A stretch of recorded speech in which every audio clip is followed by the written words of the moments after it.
Hey, everybody. Welcome to another episode of Courtside with Beilinson Tennis, part of the Tennis Channel Podcast Network.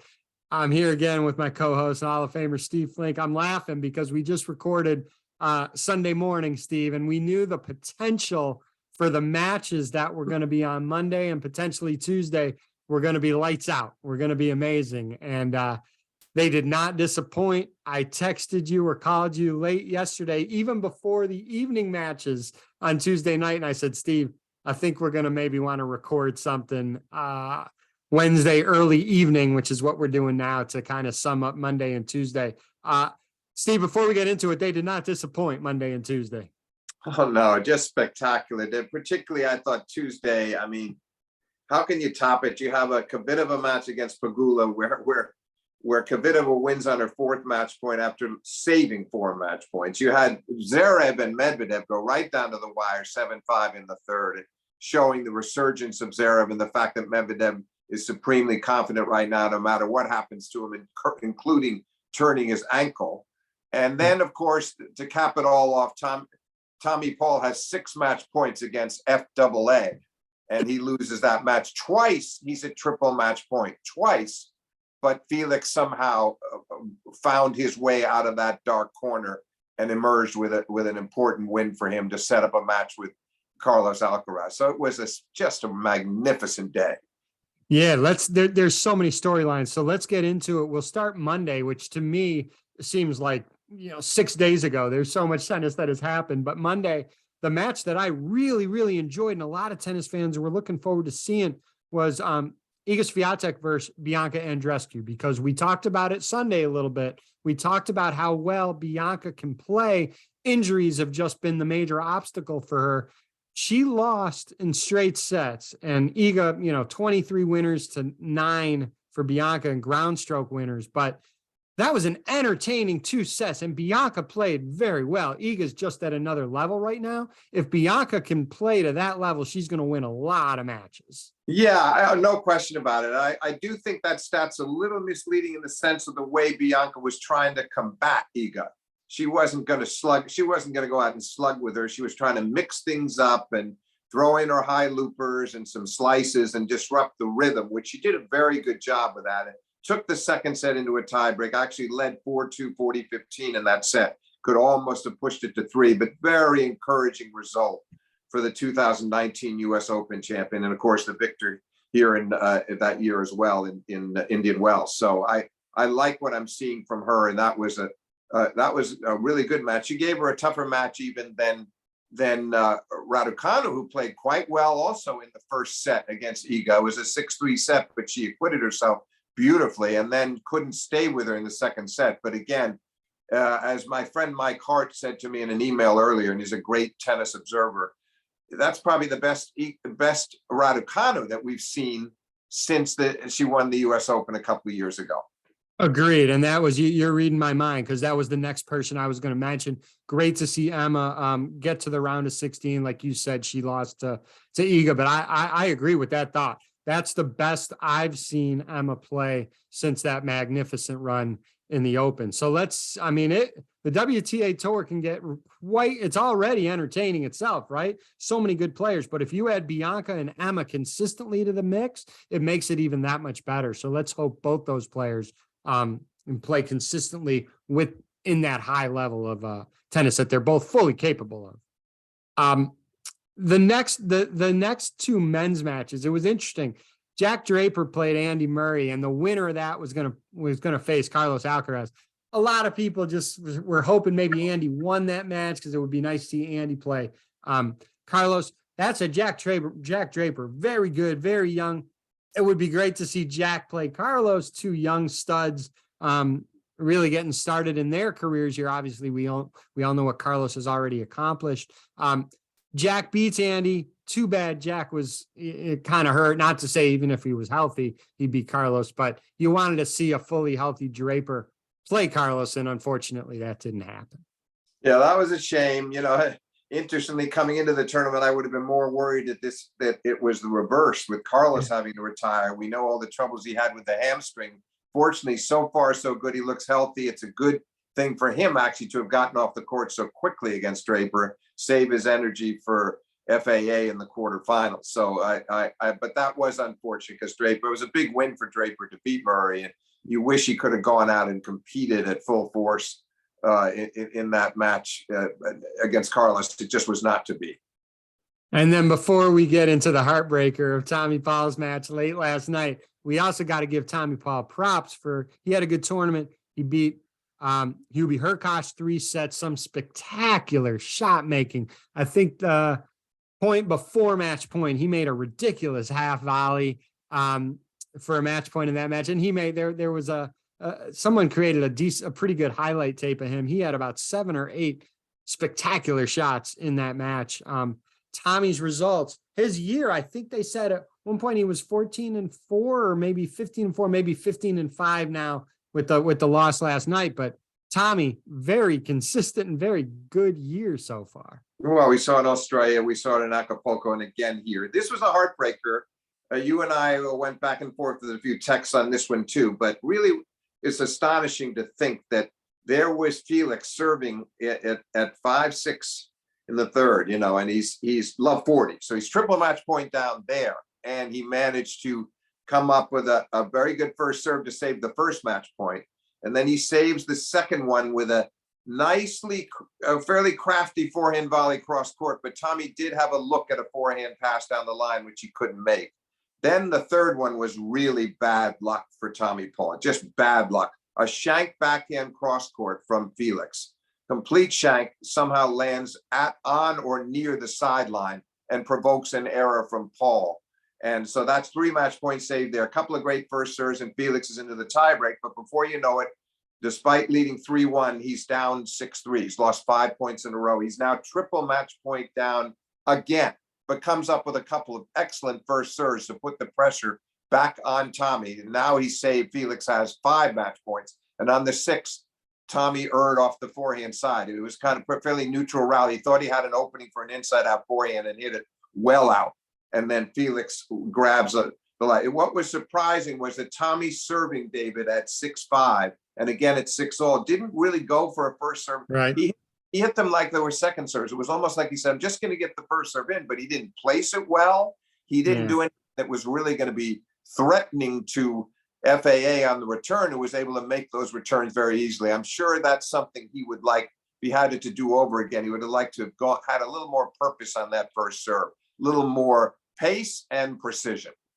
I think other than the shank backhand that you had talked about, that 5-6 point, when Tommy was serving for it for his 6 match point, that was probably, of all the match points, that was probably the one that was most neutral, and Tommy may have had a chance.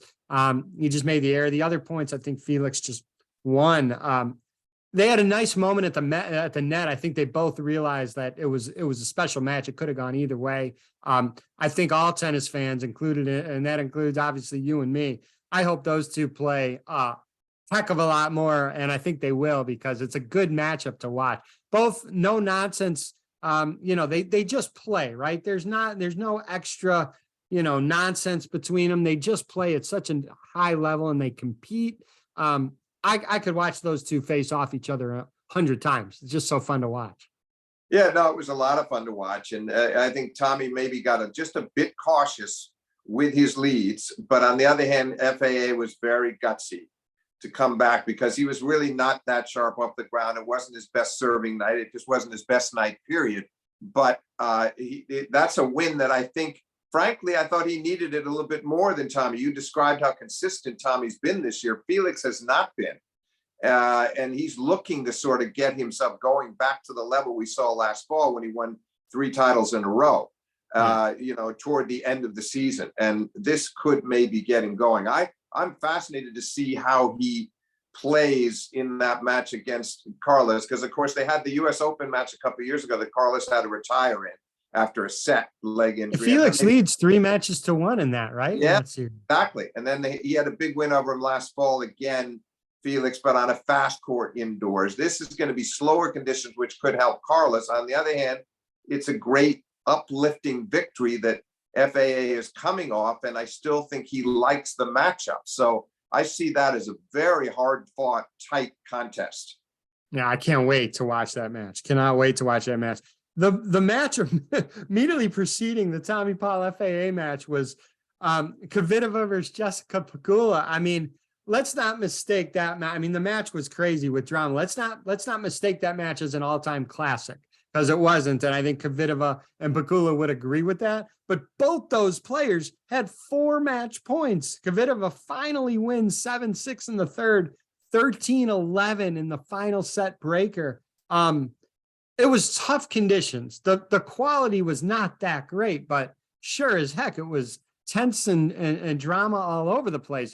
I said each player could have won and lost that match 7 different times. Well, sure, but David, you said it, the conditions have been tough, and that's contributing to sort of a fluctuating level of play on both sides of the net from these top players, because yes, we've seen extreme wins. Carlos and Rafa springs right to mind from a year ago out there. They've had, it can happen, but it's been there day in, day out, and very tough on them. So I thought that contributed to the fact that Pegula was a little more cautious than usual. She wasn't missing much, but she wasn't really taking the initiative in these rallies in cases where she might have been able to do so. But still, Pegula serves for the match, David. She's got her first match point then, and Kvitova hits an incredible forehand slightly inside out. You could call it down the line or inside out, but right into the corner for a winner. That's the first match point save she breaks. Then, of course, they came out of love 30 holes, and they go to a tie break. And once again, 3 more match points for Jess in the tie break. Kvitova hit winners, David, on all 4 of the match points against her. Jess was waiting for some mistake. Wasn't waiting for mistakes, maybe hoping that Kvitova would miss, and it just was not going to happen. She was on the defensive all those times, but then again, it took Kvitova 4 match points before she could get it done with a surprise serve and volley. So it was really entertaining. You're right. It wasn't the highest quality. They would admit that. Conditions contributed to it, as did just the tension of the score line going back and forth like that down the stretch. And it was a match, but wonderful sporting moment when it was over. They talked up, and then Pegula said something to her, but it was clear that she was not bitter about the loss. And that's, you wish you could see that more often. It was just the way you'd like to see 2 players greet each other up at the net after a hard-fought contest. I think I've said this to you earlier on one of our episodes, but what is impressive to me, Jessica Pegula, when you look at her emotionally throughout the course of a match, whether winning or losing, it's pretty much exactly the same. It's pretty flat. There's not a lot of peaks and valleys. Some people can question that with certain players, like, oh, do they even care? Are they even trying? That's not the case at all. She competes like crazy, and she fights for every ball. I think that's a very good strength that Jessie has, in that emotionally, she's pretty flat. She doesn't let the score dictate her emotions. And in a sport like tennis, that's very hard to do. No, she's got a really wonderful temperament. And the word that comes to mind with her is equanimity. She handles victory and defeat that way, and she handles the point in, point out flow of a match as well as anybody. And that's going to serve her so well in the long run. Chrissy was kind of like that, right? Oh, absolutely. That it was her vaunted mental toughness, no doubt about it. But I'm saying you see it in so few players that can somehow erase the disappointments and the failures and just get on with it, and not find themselves sort of just thinking, turning the clock back and sort of and reflecting on those frustrations. She just gets on with it. And I agree. And Kvitova keeps going for it. But that's part of the problem, David. Anybody who plays Kvitova, there's going to be some days, like her 2 Wimbledon finals against Bouchard and against Maria Sharapova. She was almost perfect, dazzling demonstrations of her talent, Kvitova. But then there's so many matches you play against her where she's a little in and out. She's a little streaky. She keeps going for winners. And I can't imagine it's very easy to be on the other side of the net and keep your standard up to where you want it to be, because it's not a rhythmic match. Right. Oh, extremely well said. But so that was the night session. So I guess we can talk about the day session yesterday, because that also wasn't too shabby. We had Coco versus Peterson, and Peterson, if you remember, we talked about Peterson previously. She was the one who got to the finals of a tournament when she beat Katie McNally down 4-0 in the third. I Yeah. thought Peterson played very well against Coco. Coco was down a break in the third. She all has that, it was 4-4 in the third, and she saved she saved a break point and then hold, and then immediately break back. We see that pattern all of the time. What'd you think? I think Coco fought through that match. I don't think Coco played particularly well. She struggled today losing to Sabalenka, but always good to see Coco maybe not play her best and still come up with the win. Yeah, well, two things. You alluded to today. Obviously, she lost 4-love to Sabalenka. Sabalenka's at the very top of her game. Didn't serve one double fault across those two sets. It was a really remarkable performance from her. And Coco had some problems off the forehand. It wasn't the best of days. The win yesterday, I would say this.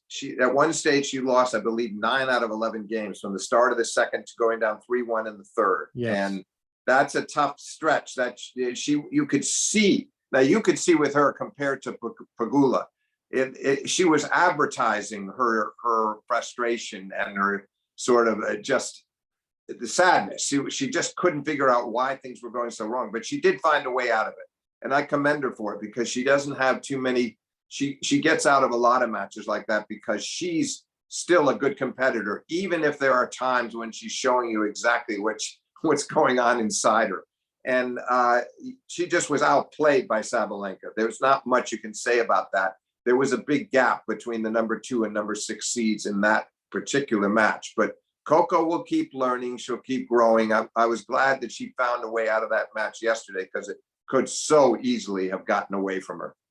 Oh, yeah. And then we had Medvedev and Zverev. And I mean, that had 4, 5, 6, 7 different storylines in itself in that match. Zverev, in my opinion, I think Zverev played better than Medvedev throughout the 3 sets. Obviously, there's the 2 for 7. He was at one point 1 of 16 in break point, wound up 2 of 17. Yeah, then 2 of 17, right, is what it was. No, I agree with you. I think you're right. And I think Medvedev would say the same thing, frankly. Medvedev is surprisingly, for somebody who can be so irrational out there, and he was spouting off about how this was not a hard court. I'm a hard court specialist. This is not a hard court. He hates that particular hard court out at Indian Wells. So he can be kind of irrational and unreasonable at times like that. But when you listen to him talk about a match afterwards, he's one of the best. Yeah. He's very likable and very honest. And he would tell you that Zverev was largely the better player. But when you're on a big winning streak like Medvedev is, and you've won 3 titles in a row, you're going for 4, you start to just feel like you can't be stopped, even when you turn your ankle in the middle of the second set. Now, the frustration for Zverev is to have, I think, 3 love 40s that he didn't convert. That was a big part of the break point dilemma for him. Was it's one thing when you have isolated break points scattered throughout the match, but love 40s, you should be you should be converting in those opportunities somewhere along the line. And that's because he's now just coming back into form, David. We talked about him a couple of days ago. He's just coming around. We know that he lost the whole second half of last year after that harrowing ankle injury, that he suffered against Rafa in the semis of the French. So you got to say that he's not quite there mentally yet. So he couldn't quite put the clamps down and close it out. And Medvedev found a way out of it. But what we don't know as we speak is what Daniel, with that ankle, he said it was easier to run than to walk. So the question is he fit enough to get through 3 more matches here, against Fokina, Davidovich, Fokina, and then potentially Tiafoe, and who knows in the final who's going to come out of that strong half of the draw. But that's what I'm most concerned about for Medvedev, is that his physical condition. Is he going to have it in him? He had enough to get through against Zverev, but will he have 3 more matches in him? I just don't know. Yeah, time will tell. And if for you people who like highlights, Medvedev hit a ridiculous shot early in the second set tiebreaker. It was off an overhead from Zverev. Medvedev was way back by the end of the back of the fence. Medvedev countered it with an overhead by himself from way back in the fence for a winner. So you check that out on social media if you haven't seen it. It was incredible. Incredible shot. Again, I love the honesty. I love the candor. He said that if he tried that same play, say 9, 10 times, he might make it once or twice. That's it. So he knew he was taking a big chance. It wasn't a perfectly hit smash from Zverev, but still you're far behind the baseline, taking it on the bounce, reaching up, trying to time it perfectly, and somehow hit that overhead past Zverev at the net, which he did beautifully. That was one of those moments you don't forget very easily, and a rare moment. How often are you going to see that? An overhead winner off an overhead.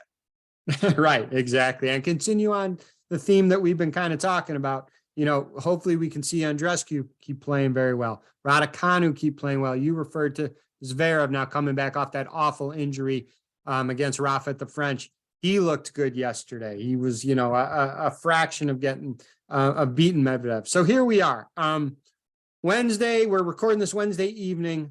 Earlier today, Frances Tiafoe, pretty straightforward over Norrie. I thought that was going to be a little bit tougher. You already referred to the Medvedev-Fokina match. A lot of that, I think, hinges on the health of Medvedev and his ankle. Then you got the Alcaraz at the top of the draw. You got Alcaraz FAA. I think that's going to be a great match. And then Fritz versus Sinner, which should also be a great match. We're going to record this. We're going to record this Sunday night or Monday. Well, the next time we record, we'll have a champion. Quickly, off the cuff, Alcaraz or FAA? I can't, it's a little bit, I'm a little torn, but I'm going to go with FAA, the very tight 3-setter. I think he's coming off the spectacular comeback against Tommy Paul, the good record he has against Carlos. Carlos still trying to work his way back to top form. And now maybe he'll surprise me and blitz through the tournament. Who's to say? But right now I'm giving slight edge FAA.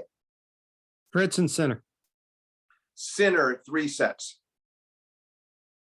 FAA or Fritz? What about you? FAA or Fritz? Oh, okay. FAA or Fritz? Fritz. So you got Fritz coming out of that top half. Who you got coming out of that bottom half? Tiafoe or Medvedev or Fokina?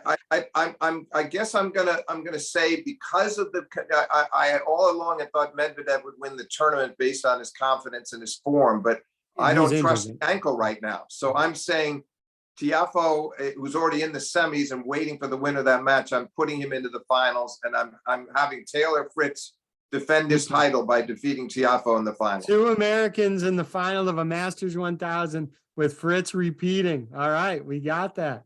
I like that. The Alcaraz FAA match is going to be something. Women's side, we can't ignore them at all. Come on, we got Sabalenka, who's playing so well right now. She's going to play the winner of Sakkari and Kvitova. Kvitova, we'll see how much energy she has in the tank after last night. Sakkari's played a lot of 3-set matches too. Sakkari or Kvitova? Sakkari. And then you're picking Sabalenka to get out of that side, right? Yes, I've got Sabalenka going to the finals. Yes. Yep. Rybakina versus Muchova. Rybakina versus. I'm sorry, Von. Yeah, Muchova. Oh yeah, well I'm going to go with Rybakina there. Yes. Yep. And then Iga, you got to have Iga up top. I know that. Yeah, and then if Iga has a chance for the revenge here against Rybakina, who beat her in Australia, and I'm gonna say she's gonna get it. It's Iga, a slower court, and Sabalenka. Slower court this time favors Iga, and I like the way she's playing. So I've got Iga in the finals against Sabalenka, Iga in 2 tight sets. I mean, that's going to be a heck of a final if that works. Heck of a final. Hey, I'm gonna let you go because we got more tennis to watch. I think this was great that we did it because we knew the potential of what we were going to see Monday and Tuesday. And boy, oh boy, did we have stuff to talk about. It would have been way too much to recap everything on Sunday night or Monday. So for the listeners, we're going to get this out within the hour. Steve, any final thoughts? Yeah, no, the final thoughts is I don't have tremendous confidence in all those predictions. That's the fun of this week. That's what makes it so enjoyable. Going in, I would have liked Tommy Paul's chances against FAA, but somehow FAA finds a way to win. Mid-match, I would have liked Zverev's chances against Medvedev. He couldn't get it done. It's been that kind of a tournament. So I don't have that much confidence in the calls, but I'm really looking forward to the home stretch here. Oh, 100%. All you college basketball fans, get your two TVs ready. You can get your remote controls, new batteries in both remote controls, because there's a lot of TV to watch the next few days. So everybody enjoy. Steve, I'm going to let you go and get back to the tennis. Thanks for doing this quickly with me. Appreciate it. David, thank you.